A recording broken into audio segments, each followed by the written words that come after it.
Thank you very much and good morning. Last night I listened to the Minister's speech with a heavy heart because the start of his talk is very similar to mine, but I'm working on the basis that I wrote mine first and he copied me, so I'm going to proceed. I'm going to start with a confession. I'm feeling extremely nervous here today. I've never spoken to a crowd this size before, and the closest experience I've had in the past was on my wedding day.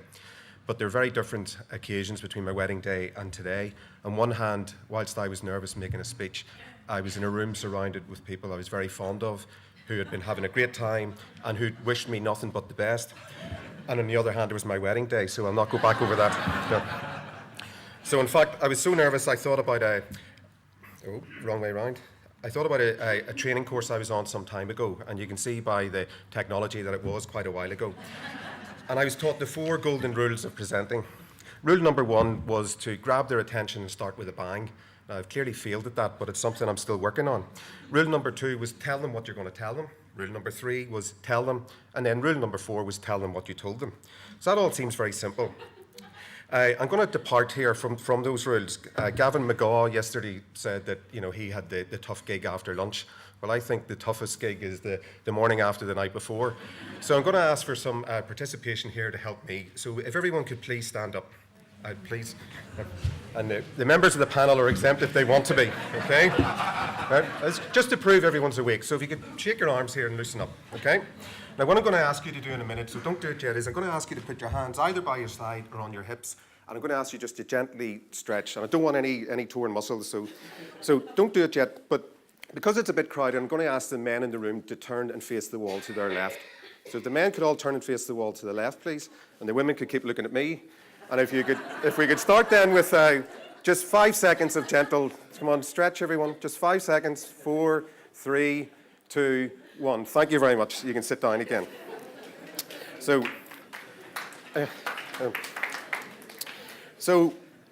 the 4 golden rules of presenting, I went to the instructor afterwards and said, that seems very simple. There has to be more to it than that. He says, no, that's it. I said, well, there must be more to it. And he says, well, there is an unwritten 5th rule. And I said to him, what do you do to control nerves? And he says, something that always works for me is to imagine your audience naked.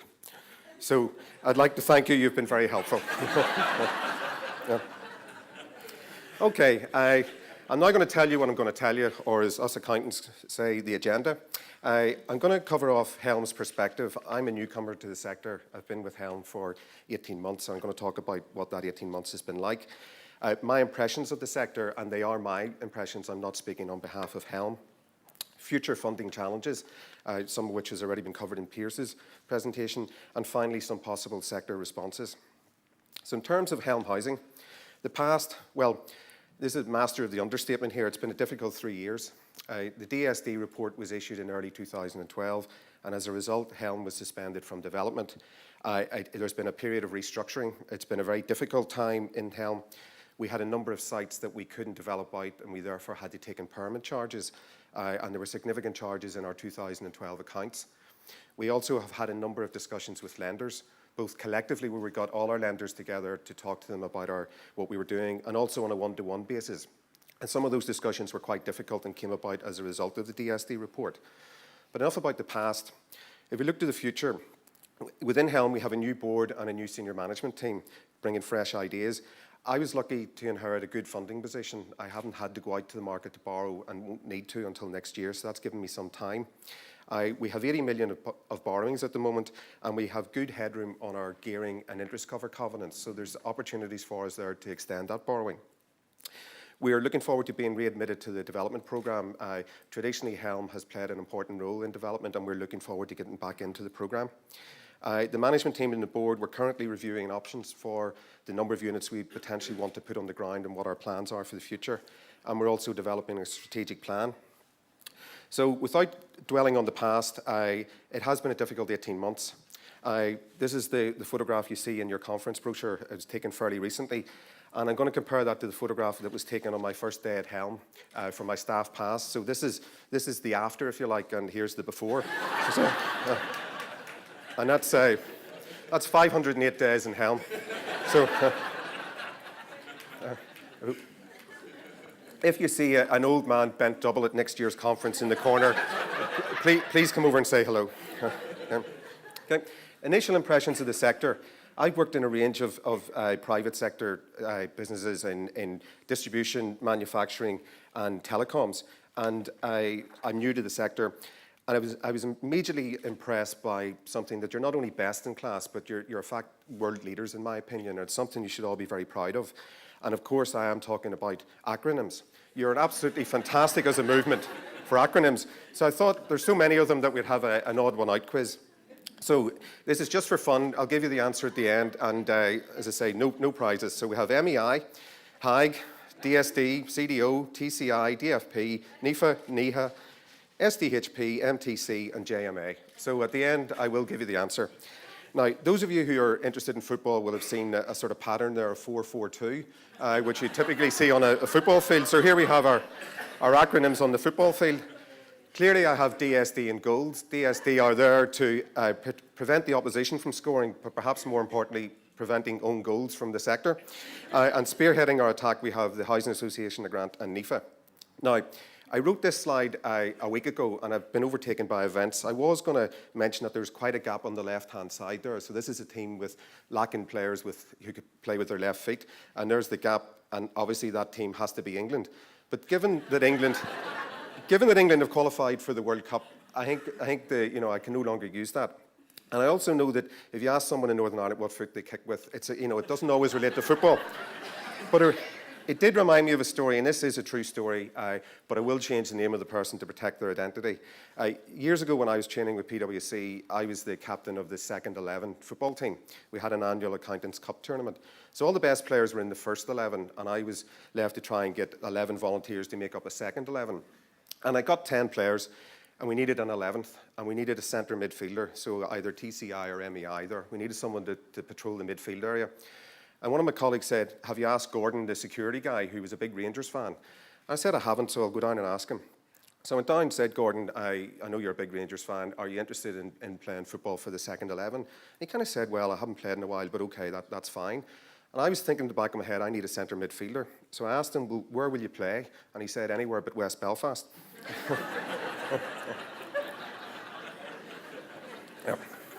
Yep. So financing within the sector.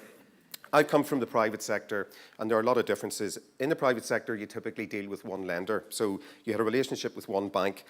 The bank normally had security over your buildings, your stock, your debtors, your chattels. So in other words, the bank controlled all of your assets in the event that there was a catastrophe. And on top of that, the bank also sought personal guarantees, and that caused great anguish from the owners. The owners were then asked to pledge some of their own personal money, and in really bad situations, that money was called in. And that's something we don't have in the housing sector, and I think we should be very thankful for that. The covenants in the private sector are typically linked to budget. So normally if you had a budget for £1 million profit, your covenant would be to hit in and around £1 million.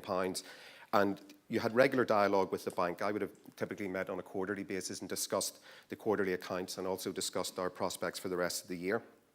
So if I now compare that to the housing sector, well, the housing sector is boring, but in this case, boring is good. Boring is attractive to lenders. What I mean by boring is that we have fairly stable income streams, we have a high demand for our product, we avail of Housing Association grant, and lenders like that. And as a result, there are a number of lenders who are interested in funding the sector. We do have Housing Association grant, which is certainly helpful in driving our businesses forward. In the housing sector, we tend to have multiple lenders. In Helm's case, we have 6 lenders. So that's 6 separate relationships I have to maintain and foster and communicate with. We also have mixed tenures. We have loans maturing in the next 3 years, 5 years, all the way out to 30 years. So I think the trick in housing sector in terms of managing the finance is portfolio management. You're looking after a number of lenders, you're looking after loans that are fixed rate, variable rate, short term, long term, and it's trying to get that balance right to meet the needs of the business, to minimize risk and to minimize costs. The covenants in the housing sector I feel are more onerous.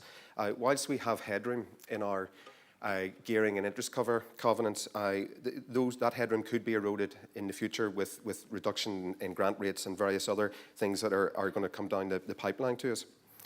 And finally, we are a regulated sector. Our lenders do read the regulators' reports. And as I said earlier, the DSD report on Helm did lead to some difficult conversations with lenders. So we need to be aware that the lenders do read those reports. Future funding challenges. We've talked about the reduction in HIG and how we're far better off than the GB model, and in the long term HIG is likely to decrease in levels, and we have to plan for that, and we have to think of smarter ways to make up the shortfall. Welfare reform. Whilst welfare reform hasn't hit us yet in Northern Ireland, there is a degree of uncertainty, and one thing that accountants do not like is uncertainty, because we don't know what to plug into our budgets and our longer term forecasts as to what the implications of that may be.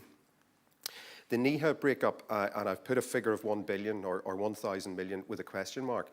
I'm not sure if anyone really knows the true cost of investment required in the NIFHA stock to bring that all up to decent standards, but I've heard a figure of 1 billion discussed on a number of occasions. And given that the total borrowings in the sector at the moment are closer to 600 million, you can see that if suddenly there's a demand for an additional 1 billion, that's a significant increase in the demand. And the question is, will the supply be there to meet that demand at prices and rates that are affordable to housing associations? The IFRS and covenants is a kind of technical thing. The accounting rules are changing in the year after next, so it changes the way we account for government grants, pensions and some of our loans.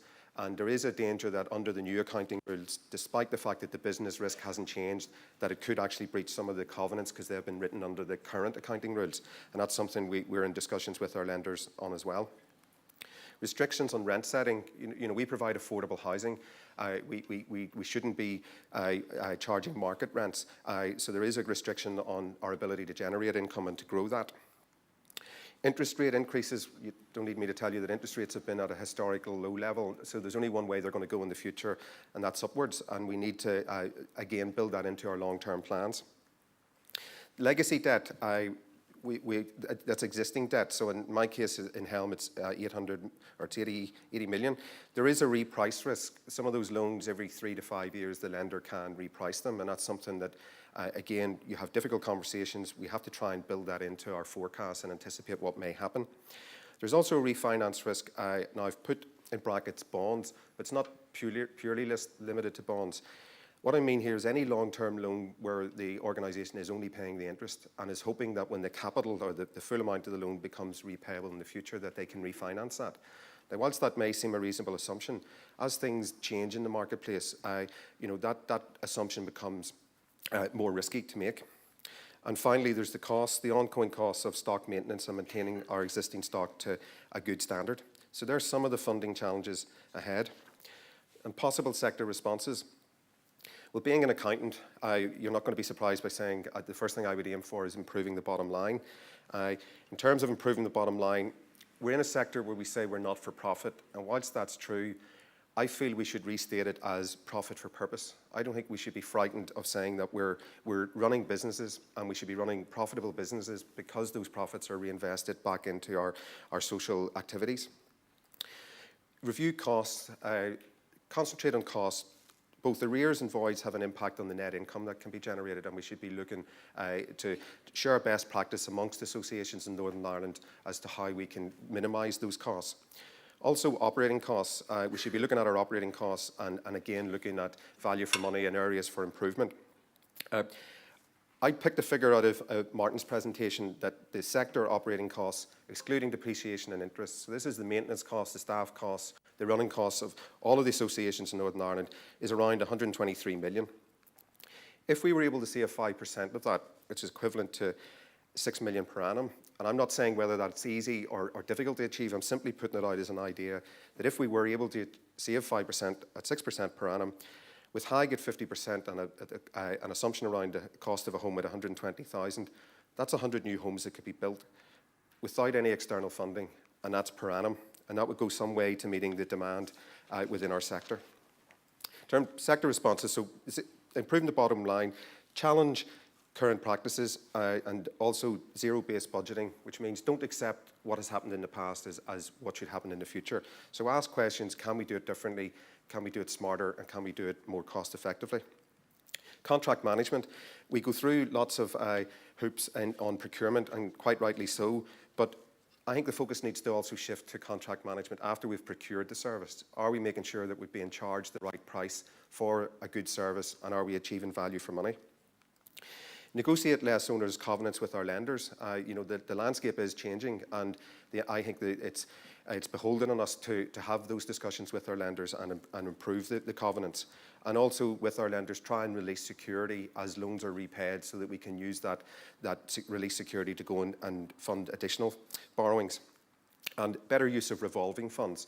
Typically in Helm, Helm takes out long-term loans to fund developments, but there could be a delay of 2 or 3 years before the significant costs are incurred. So during that period, we're paying interest costs on a loan that we didn't necessarily need. So better use of a revolving fund or an overdraft, if you like, until you start to incur the more significant costs. Closer collaboration between associations, and that does require lenders' consent, and that is already being tested at the moment. I looked at GB and further afield, new products and ideas. I mean, there was a lot of very inspirational presentations, particularly yesterday morning, about ways of expanding the businesses. Look for new social enterprise opportunities. And there's a but, and it is a big but, and that is we can't lose sight of the core business, because if you think back to the sector being boring, that's why lenders are interested in it. We can't go off into different areas if it puts the core housing business at risk. So in summary, the sector is attractive to lenders, and that's evident by both the traditional banks and the number of bond opportunities that exist. There are significant risks and challenges ahead, but the good thing is we know about them. We can plan for them. We may not know the exact impact of them, but at least they're flagged now, and we can act early. There is room for improvement. I would challenge anyone to say that they couldn't improve their own organisation or their bottom line. And there are opportunities both for closer collaboration and also for different business activities to add to our revenue streams. Now I'm going to pause there because go back to the quiz. Does anyone want to offer me a solution to the quiz? Does anyone remember all those acronyms? CDO, thank you, Piers. There you go, CDO. And I'll just get it to rotate. CDO. Now, hopefully you all recognise the others. I'll explain CDO. It reminds me of a boss I used to work for. He was an eccentric guy. For example, if he had a cup of tea or coffee, the handle had to sit and point at 8 o'clock. He had everything lined up in precise lines on his desk. He didn't seem to like triangles. And on a number of occasions, I've seen him with a spirit level checking whether the pictures in the office were hung correctly. So we were at out on a social event, and I'd had one drink too many, and I approached him and I said, "Do you think you could be suffering from OCD?" And he said, "No." And I said, "Well, surely the evidence would suggest that there's a possibility." And at this point, he got quite angry, and he said, "Look, I don't suffer from OCD. I'll prove it to you tomorrow, and I don't want to talk about it anymore." And I thought, that's me out of a job. So I went into work the next day full of trepidation, and he rang me and said, "Can you come round to my office?" And I thought, I'm going to be given a P4.